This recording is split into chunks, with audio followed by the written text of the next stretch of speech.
Real Madrid 1, Manchester City 2. For more on this, let's welcome in, shall we? Jurgen Klinsmann with us, as is. Frank Leboeuf, we'll be hearing from them in a moment. But, of course, the big talking point at the full-time whistle is whether or not Xabi Alonso will be in charge for Real Madrid at the weekend. All our sources are saying that, yes, he will. The reason being is that Real Madrid competed in the second half. They weren't embarrassed.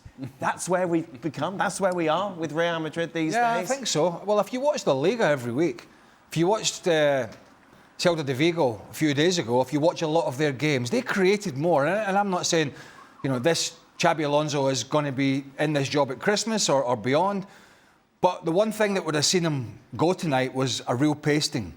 And it could have gone that way, but also they could have won that game because they created more chances, to my mind, than I've seen them do for a while. They had a bit of pace about the game. They're open at the back. Craig, is this where we're at? Yeah. Real Madrid played better than they did against Celta Vigo, against the Manchester City side who conceded 4 against Aston Villa, against 3 against Leeds. And we're 5-1 up against Fulham. And almost lost. And Real Madrid can't score in the second half against Manchester. That's where we are, and that's the thin line at the moment that is saving Xabi Alonso. Wow, that's how soft this, how low the bar is. Possibly. That was one of Real Madrid's better performances of the season. They lost, but it was one of their better performances.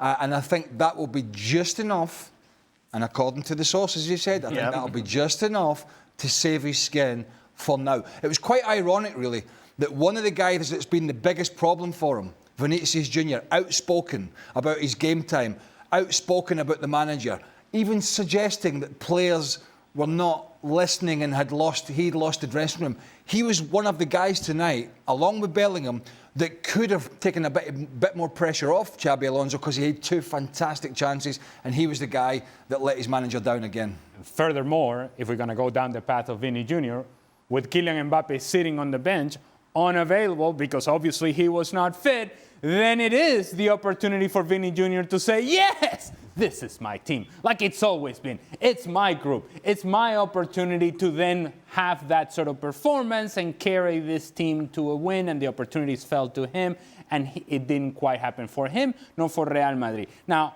on the whole picture of Real Madrid, what I would say is, if we're basing it on today's performance, on today's game, you don't fire Xabi Alonso.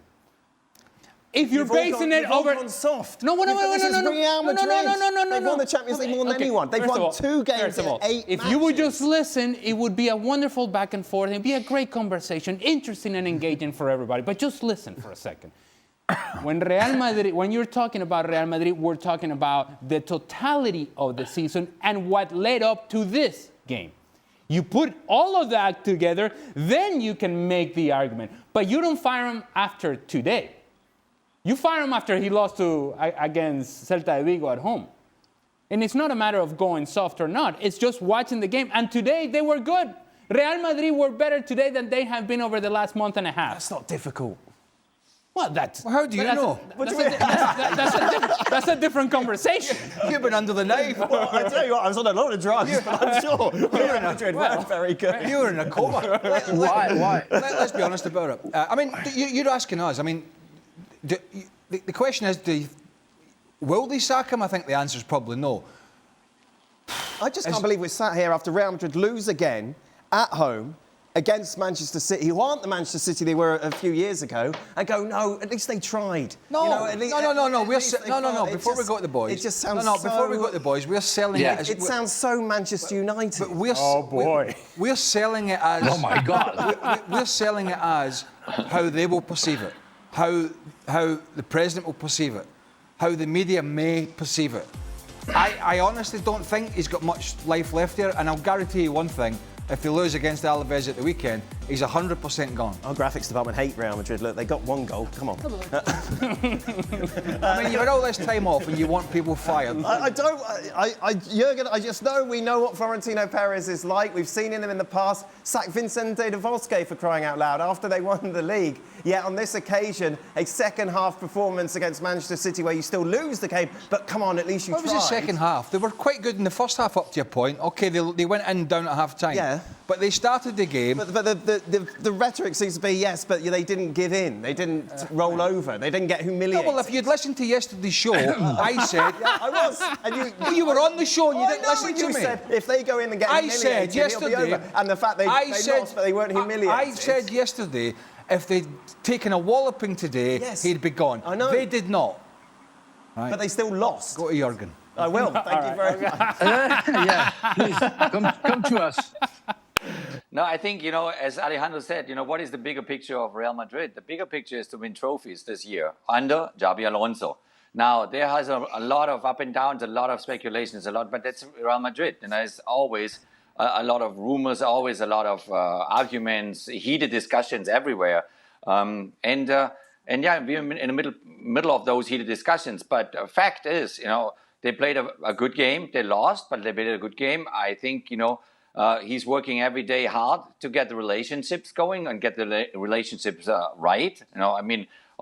Today, Vinicius Junior, besides he missed 2 good chances, but there was a lot of energy, there was a lot of goodwill, there was... I think it was a good performance overall by the team. But where I want to lead to is, you discuss now, if the manager should be sacked or not. We are in December. We are 5 months or 4 months into the season. They're still in the fight for La Liga to win the Spanish title with Barcelona alongside. They're now 8th or 9th in the Champions League table. They probably will qualify in the top 8 because they still have 2 games to go. So everything is still open. He's just kind of fighting his way through, figuring out how to deal with Real Madrid, which is a completely different ballgame than Bayer Leverkusen, as we said.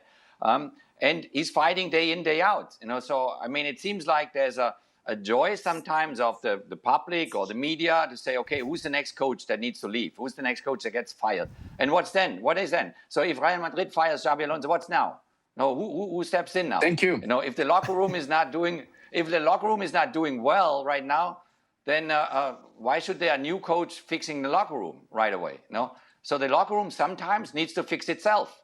Mbappé, con Rodrigo, con Vinicius Junior, con Rüdiger. Rüdiger today, that penalty, we can talk about it. It's maybe a soft penalty, but it's not as soft as the one yesterday from Bastoni. But both penalties are right. Both are fouls, So now you're the manager of Xabi Alonso and Rüdiger does a foul like that. He's wrestling him down. There was no need to do it. He was not even watching the ball in that moment, And if he's a little bit more unlucky, he actually gets sent off the field at the end of the game where he does another unnecessary foul right on the box on the side. If he gets the second yellow, he's red. He's out, So now, what is the fault now of Xabi Alonso? That's not his fault. Okay. So Xabi is trying to kind of of swim himself through that difficult time. And all we do as media people maybe is, okay, we speculate when is the time to fire him. I think he should continue and he should prove everybody wrong. Okay.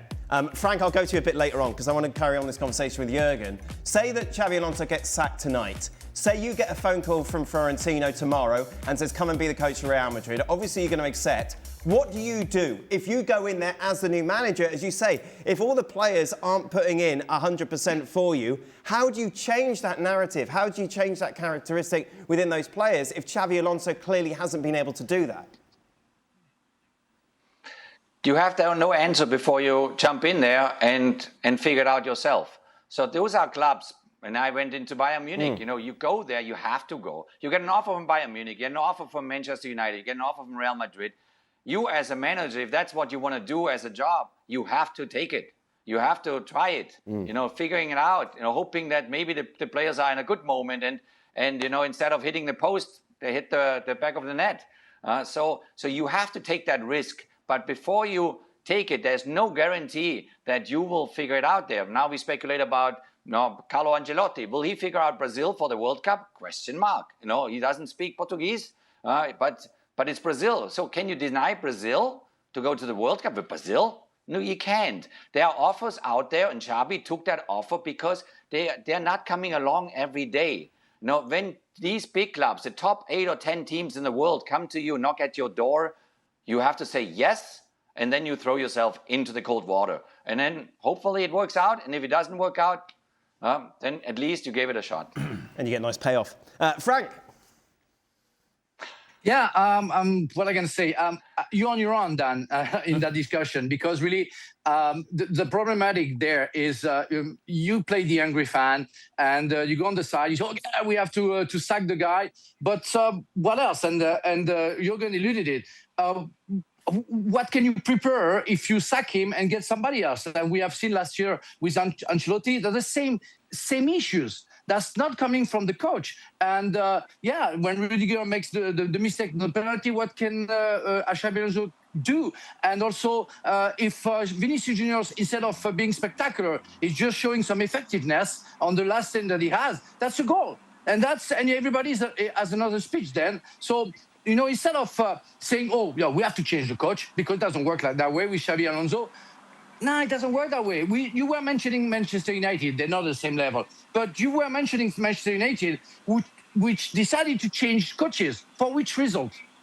We realized that, in fact, that was a player's problem, player's issue, locker room issue, but never the coach issue, because the coach cannot do anything if they don't have the good players and the player who try to find the right chemistry. That's the problem that Real Madrid had today. There was maybe a lack of chance as well. You have to put that in the equation, because that's part of the football. And when you hit the post, like Hendrik did, if it goes in, that's another scenario. So I think we have to be a little bit patient in that world of the emergency of dictator is going first.